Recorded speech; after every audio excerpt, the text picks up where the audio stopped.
Hey there, Christian here with WCQR's Good News, where we're looking at the good news that is happening in our community. Now, with school getting ready to start, we want to see as a community what we can do to help support our students, help support our teachers, and help support our staff. And let's be honest, right now is a different time than ever before.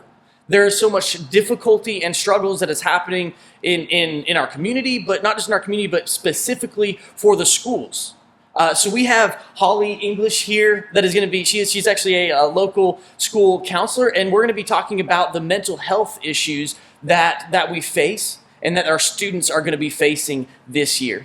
Hi, I'm Holly English. I'm a school counselor at Science Hill High School. These thoughts and opinions are my own. I have a background in mental health. I was a clinical mental health therapist for about 4 years before I switched to school counseling, about to start my third year. So I've been around and worked with kids for a pretty long time, and something I'm really passionate about is clinical mental health and also students' well-being.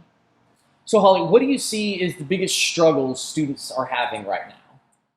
I think that some of the struggles just really combine with the quarantine.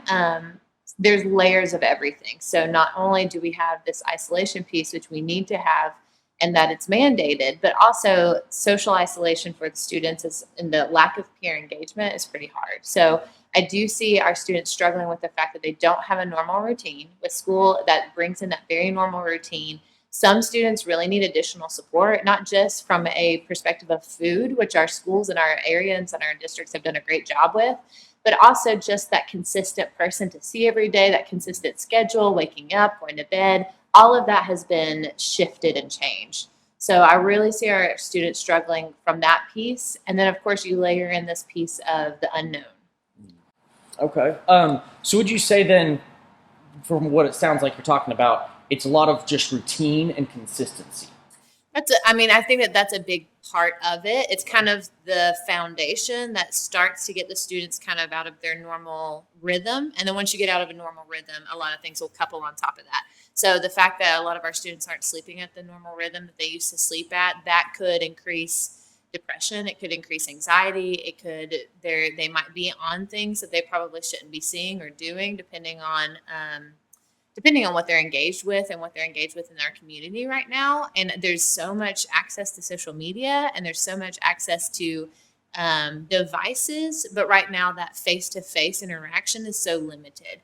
And that can be really hard, especially for our students that are building social skills. So that's one of the benefits of going to school. And one of the benefits of having that peer interaction is that they get those social skills and they start to increase those social skills. And now we're looking at, 4 or 5 month gap without that daily interaction of how to do conflict resolution, how to cope with things, how to manage times and schedules. So in addition to the mental health piece, there's small nuances that I think our students are all experiencing right now, and adults. Let's be honest, we're all out of whack too. Like our sleep schedules are different, our routines are very different, and we feel that fear and that unknown that can make us feel a little bit more anxious and heightened anyways. Our students and our kids feel the exact same thing.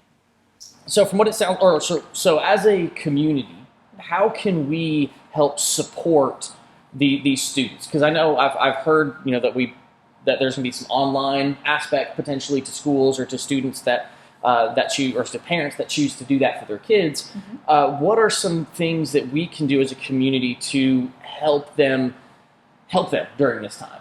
So that's a great question. There is so many different resources. The very first thing I want to throw out there, and this sounds simplistic, but active listening.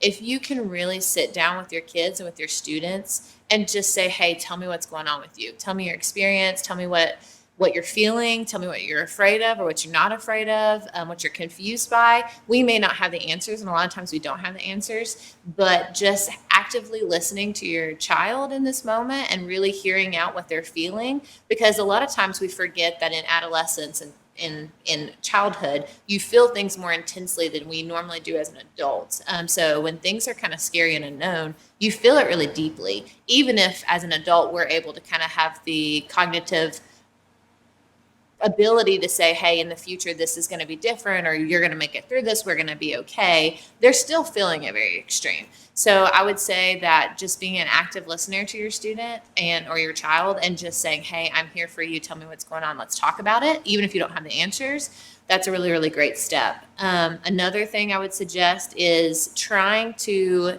engage in whatever devices and online platforms they are as much as you can, so that you know how to work those same systems.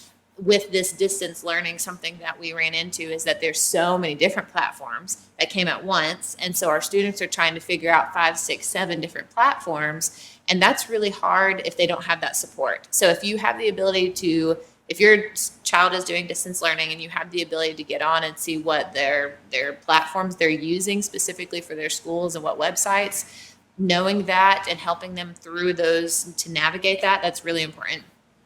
Another thing I would just say is, I'll always pray for the students and the teachers and the staff. God is in all the details of all the time right now. And whether we feel it or whether we see him or not, I do think that in all of those small moments that you have with your child, if you can just talk with them and process with them and continue to pour that love into them that Jesus brings to us, that's a really, really good way to support. In addition to making sure that they're in some semi-regular routine, trying to get them to go to bed at the same time, wake up at the same time. And that's hard. I know that's hard, especially when you're a parent and you're like, listen, they're at home and I don't want to wake them up early because they only have a short time to do homework. But trying to get them in some kind of a regular routine, they thrive off of routine. And we forget that sometimes. We do as adults too, but we get out of whack as well. So I would say that routines, making sure that you're with them, honoring them and listening to their stories. Our kids still talk in narratives like we do. So when you're asking them how they feel, it's really good to kind of prompt them into what is their story, what is their narrative, and they'll tell you a story with that. And so really listening to that and digging into what their story means, that's going to benefit you so much more in the long run of building that relationship with your kid. How did quarantine really affect these kids? Besides, the social aspect of it, is there any other issues that you have seen in these kids? Yeah, and every kid is different. So different issues are going to pop up with different students, but at the same time, we have seen an increase in anxiety and depression. They're isolated. They don't have their normal routine. They don't have some of the same supports. So not just the peer piece, even though that socialization piece is very, very important, you are also looking at loss of academic instruction time. So being in front of teachers and really getting that one-to-one, face-to-face instruction time. Not that there could have been something different for that, because I do think our schools did a really good job of reacting to and responding to this and doing online platforms and having their teachers do Zoom sessions. And I really feel like our community wrapped their hands around it and our schools did a really good job to support, but it still does not compensate for the time in the classroom that student is learning directly from that teacher. That's hard. That's hard to overcompensate. So there's definitely an academic gap that we're going to be probably trying to work through and figuring out how we're going to move forward in that. And the students are also going to have to be working through and moving forward in that too. So from that perspective, I think quarantine was tough. Because we did lose that time in essence, even though we did the best that we could. Just doesn't replace the actual classroom. So that was really difficult for our students, in addition to the socialization. But from the mental health perspective, too much isolation, especially if we have kids that aren't always in the best home, that is really, really hard because they don't have the support. They don't have outside adults checking in with them every single day or making sure that they eat, making sure that they get lunch. So for the group that does not have a good supportive home, it can be traumatizing. It could be very, very hard for them. They could experience a lot of different things. So that's something we're going to be looking at whenever we come back to the schools as well, is how do we address not only the social gaps, the academic gaps, but also the ones that weren't in, the safest or best place over the break. So what are the resources for parents or for just the community to see if they see that a kid is needing help that might not be in the most stable home? Do you know of any resources or avenues that they can turn to help them? I think that's a great question. There is a couple different ways. If you know of a child that maybe your kid's friends, or somehow you know of a child and they're in an abusive home, and any kind of physically abusive, you can report that to District of Children's Services, DCS. That's actually a part of the laws in Tennessee. So anybody can report. If you suspect child abuse, you can go ahead and report it. There'll be an investigation done, and they will follow up on that. So that is one way that you can kind of help support. Another thing to keep in mind is that a lot of our school systems, especially locally, I know for sure, they take in closed closets. So we have a place that people can, help donate some food that we can give out to students, or PTA does a really good job of helping support us. And so we have different means in that capacity as well. And then, of course, in our community, praying for and trying to engage as much as we can with keeping social distance and guidelines, how to support each other. So if you have a child and they have a friend that may not be in the best home, it really might benefit that friend if your kid FaceTime them, once a day or every couple of days, so just to get that interaction, to get that outside connection, and to support that child or that person. So there's a lot of different things. Another thing you can do is you can go to the schools directly and just say, hey, what can I do to help support? So some schools would, take donations. Some schools might say, hey, you need to talk with our social worker, and we'll be able to kind of hook you up with a way that you can support us. So there is a lot of different situations that they can, but making sure that if you know of something that kind of makes you feel uneasy, that you at least ask questions. School counselors are a great place to start with that, because we'll be able to help guide you towards how and where you can report, or you can get questions answered, or if you know of a student that's pregnant, how we can get resources for that, just stuff like that. So always feel free to reach out to your school counselor and ask any kind of questions that you have. What can we do specifically as a community? So maybe we don't have kids in the school system, or aren't teachers or staff there. What can we do to help support those students and those teachers that are kind of going through this difficult time right now? I think obviously praying, coming around and wrapping your hands around and supporting is a really, really great place to start. As a community, also helping navigate the fact that it's okay to take care of your mental health. I think this is a topic that we still have a hard time talking about, even in the church, that mental health is still very important, and taking care of self-care and how to cope and how to regulate your emotions. That's not something that we address head on. We have teachers, we have parents, and we have students all right now that may be struggling from a mental health perspective, and very likely are struggling from a mental health perspective. Encouraging them that it's okay to go see a therapist, or it's okay to see somebody, or go to the doctor if you need to. Those are all okay things. Or just talk to somebody. If somebody in your church is your biggest support, go and talk with them and be honest with them and say, hey, right now I'm struggling in this, because we all need help at some point in time. And I think as a community, if you do know of somebody struggling and see somebody struggling, wrap them in support in whatever way you can, and get them hooked up to people. Even if you don't feel comfortable being the one that does that, that's okay. But make sure you don't leave them just without some kind of a support system. So if you're not comfortable having that counseling type conversation of hey, tell me about your emotions. If that's not how you feel comfortable, that's okay. But say, hey, I do know of this person, and they really feel comfortable doing that. Trying to hook them up with that person, just knowing the resources. I mean, that's a huge step in trying to support somebody, is letting them know that they're not alone during this time. Because we all have a tendency, or we can have a tendency, to either feel overwhelmed because you're at home with a lot of kids and a lot of families, and you're in there all the time, or maybe you don't have kids and you don't have families and you're very isolated. So there's two different extremes to that, but making sure that they feel heard. Okay, awesome.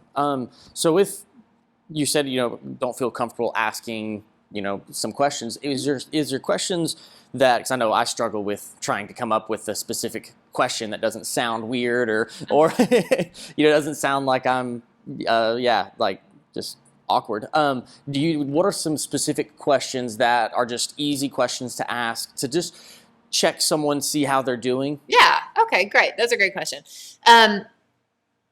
It's as simple as, hey, how are you? And you can even clarify. I know that that's a big, everybody's like, I'm fine. And then you just go on with your day because that's passive and that feels normal and okay. But even saying, hey, how are you? But like, I want to know how you're really doing. How are you really? Addressing it from that perspective usually makes people pause and they can tell you like, I'm either okay or I'm not okay. It's vulnerable to talk about being not okay. And it's okay to be vulnerable. I know that people associate that with weakness, and it's just not true. Vulnerability takes a lot of courage. And if you want to talk with somebody, just kind of encourage that vulnerability. It may take some from you being vulnerable to ask them that.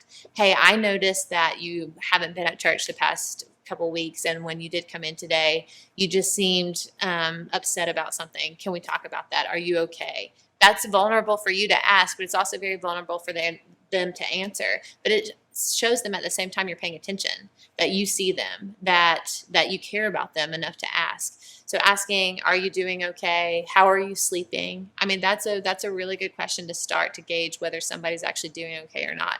Often if you're struggling with depression or anxiety, kids especially, they won't sleep well. So if they are either up all night with anxious thoughts, or they can't get their mind to calm down, or they're sleeping all day because maybe they're struggling with some depression, and then they won't sleep at night because they're sleeping all day. So just kind of asking, like, what does your sleep look like?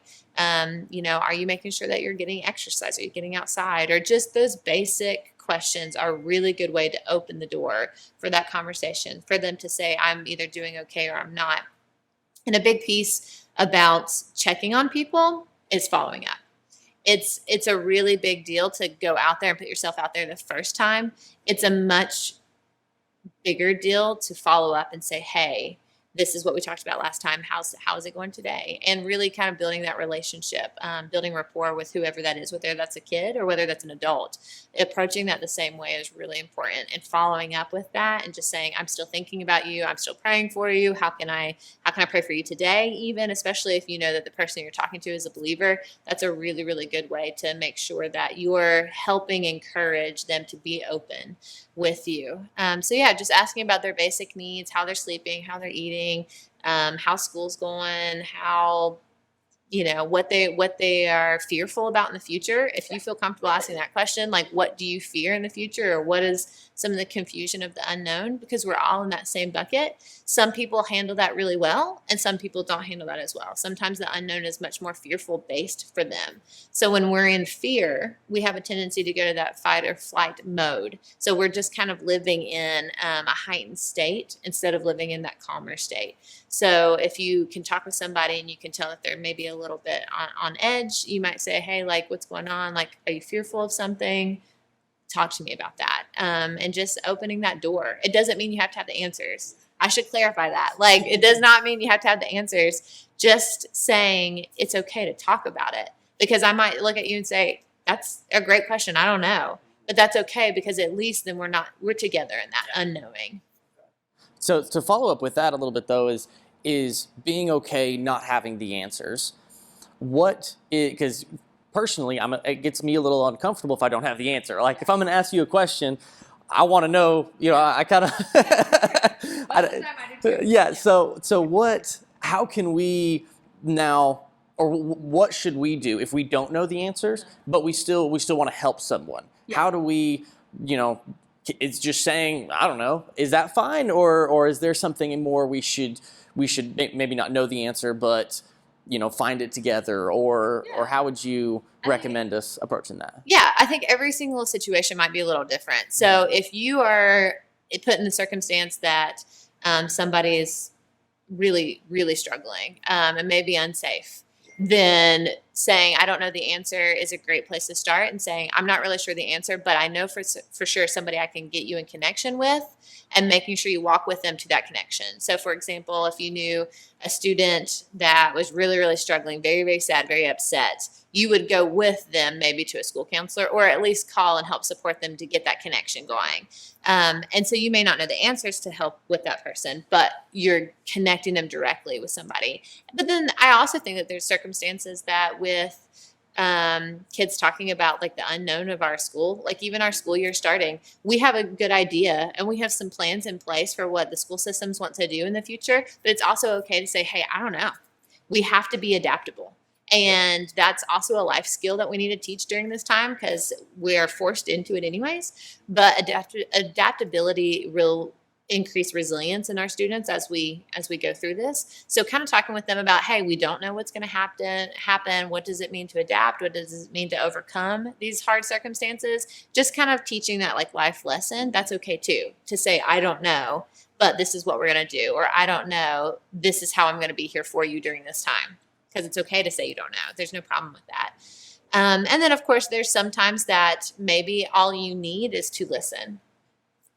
And that's all that the person needs from you, is that they may have a situation that it's hard and there is no answer to, or not one that we can see. It's okay to sit there with them and say, hey, it's okay to not be okay. Like, let's just work through this. And I'm here to support you.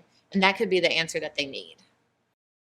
Wow, that was such a good conversation with some helpful tips on ensuring kids' mental health does not suffer because of the situation we are facing right now. So if you or your student is struggling at all, you can reach out to your school counselor for help. And if they can't help you personally, they will know someone who can. Now, join us next week as we continue our conversation with Holly English about mental health, but also talking a little bit about systemic racism in schools as well. So if you've liked this video, please subscribe and hit that like button so that more people can see this helpful content.